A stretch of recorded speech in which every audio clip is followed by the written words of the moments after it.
تفسیر القرآن آج کا سبق سورۃ الحج آیت نمبر 32 سے 34 تک۔ اعوذ باللہ من الشیطان الرجیم، بسم اللہ الرحمن الرحیم۔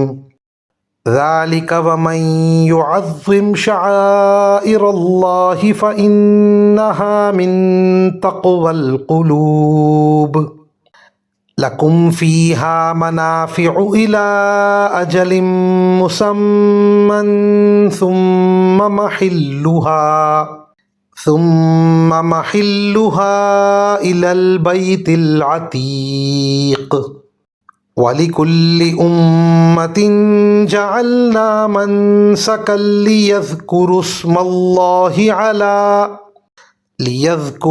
اللَّهِ عَلَى مَا رَزَقَهُم مِّن بَهِيمَةِ الْأَنْعَامِ فَإِلَٰهُكُمْ إِلَٰهٌ وَاحِدٌ فَلَهُ أَسْلِمُوا وَبَشِّرِ الْمُخْبِتِينَ۔ ترجمہ: یہ ساری باتیں یاد رکھو، اور جو شخص اللہ کے شاعر کی تعظیم کرے تو یہ بات دلوں کے تقوی سے حاصل ہوتی ہے۔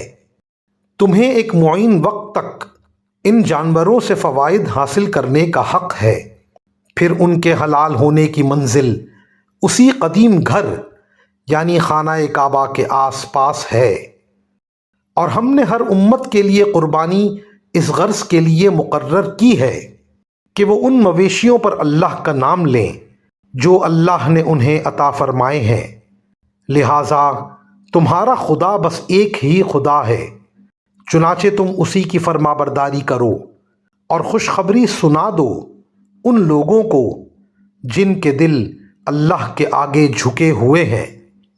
ان آیات کی تفسیر میں مفسرین کرام فرماتے ہیں، شاعر کے معنی ہیں وہ علامتیں جن کو دیکھ کر کوئی دوسری چیز یاد آئے۔ اللہ تعالیٰ نے جو عبادتیں واجب قرار دی ہیں اور خاص طور پر جن مقامات پر حج کی عبادت مقرر فرمائی ہے، وہ سب اللہ تعالیٰ کے شعائر میں داخل ہیں، اور ان کی تعظیم ایمان کا تقاضا ہے۔ جب تک تم نے ان جانوروں کو حج کی قربانی کے لیے خاص نہ کر لیا ہو، اس وقت تک تم ان سے ہر طرح کے فوائد حاصل کر سکتے ہو۔ ان پر سواری کرنا بھی جائز ہے، ان کا دودھ پینا بھی، ان کے جسم سے اون حاصل کرنا بھی، لیکن جب انہیں حج کے لیے خاص کر لیا گیا تو پھر ان میں سے کوئی کام جائز نہیں رہتا۔ بات تو انہیں بیت اللہ کے آس پاس یعنی حدود حرم میں ذبح کر کے حلال کرنا ہی واجب ہے، اور حج کے لیے خاص کرنے کی مختلف علامتیں ہیں جن کی تفصیل فقہ کی کتابوں میں مذکور ہے۔